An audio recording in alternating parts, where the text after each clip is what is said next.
Hello Pacific, I hope you're all doing well, and thank you for watching another episode of Sermon Notes. Pastor Prince here, and this past Sunday, December 6th, we had the opportunity to look at a passage in Matthew chapter 1, verses 18 to 25, and we looked at this passage as a part of our Advent series, and we talked about the theme of faith. And we specifically looked at Joseph and Mary and the fact that Joseph was engaged to Mary and then she got pregnant through the power of the Holy Spirit. And in the sermon, I mentioned that Joseph and Mary's engagement was almost as legally binding as marriage. And so I thought for our sermon notes video today that we'd do a dive into the whole concept of engagement in biblical times. And so the overview is I'm going to do a brief study into the word engage that is used in Matthew 1:18, and then we're going to talk about betrothal in the Bible. And so, Matthew 1:18, you can see the verse there, and I have circled in bold and in red the word engaged. And the word is used in Matthew 1:18 for engage comes from the Greek word minitsu or minisutu, and the English translation of the word is to espouse or to betroth. To espouse means to marry, and to betroth means to promise to marry or to give in marriage. The transliteration of this word, which I already pronounced earlier, and you can see it on the screen right here, and transliteration is just a process of taking a word from one alphabet into another alphabet. And so in our case, it's taking a word from the Greek alphabet and placing it into the English alphabet, and this helps us to be able to pronounce the word better. The part of speech of the word is a verb, and the usage is I ask in marriage, and it occurs three times in the Bible. And here are the instances where it occurs. Firstly, Matthew 1:18, like I mentioned before. The second one is in Luke 1:27, and it says, to a virgin named Mary, she was engaged to be married to a man named Joseph, a descendant of King David. And the third instance of use of this word being used or occurring in the Bible and in the New Testament, obviously, is Luke 2:5. He took with him Mary, to whom he was engaged, who was now expecting a child. And so you see in all three instances, in all three verses in the Gospels, Matthew and Luke, the story or the use of the word is in reference to the story of Mary and Joseph and the whole process by which baby Jesus came into the world and their engagement. And so just to move on, we're going to look at betrothal in the Bible. And in the Bible, there were 3 steps to take before a couple could get married.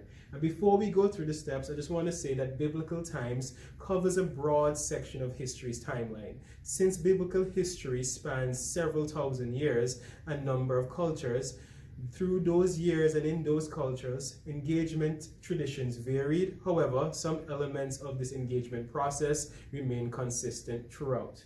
And so this is where we find these 3 things that I'm referring to. Even though there are many cultural changes over time, or many historical changes that took place, there are 3 elements or 3 steps that you see as a consistent thread throughout biblical history in terms of the steps one couple would take into getting married.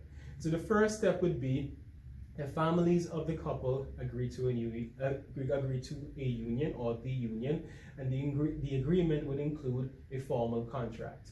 And a dowry or bride price agreements were included. And so this formal contract was made it like a business transaction. Yes, in our current day marriages, not engagements, we sign a marriage certificate or a marriage license, but in biblical times, there was an agreement that included a formal contract.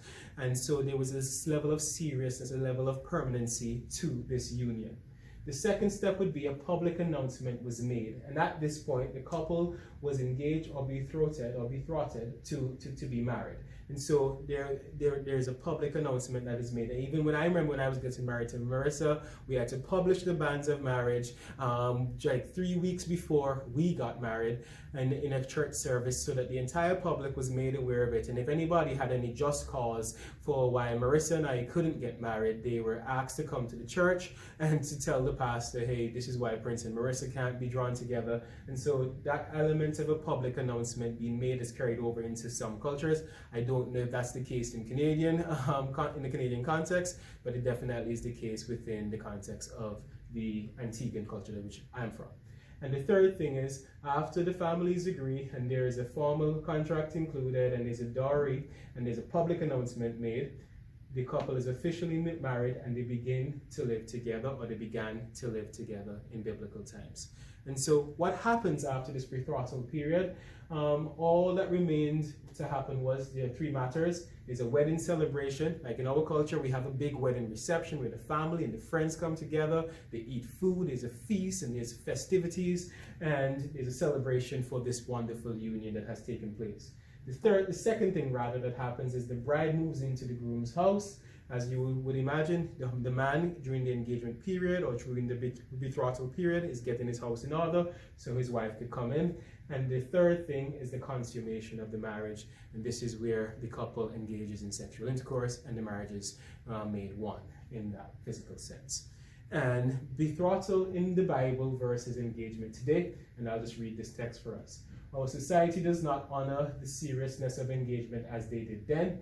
When a Jewish couple was betrothed during biblical times, they were already bound together by a contract, like I mentioned earlier, that could only be broken through death or divorce. And so, because it was a contract that was really serious and there was a legal tender taking place, it could only be broken through the formal process of divorce.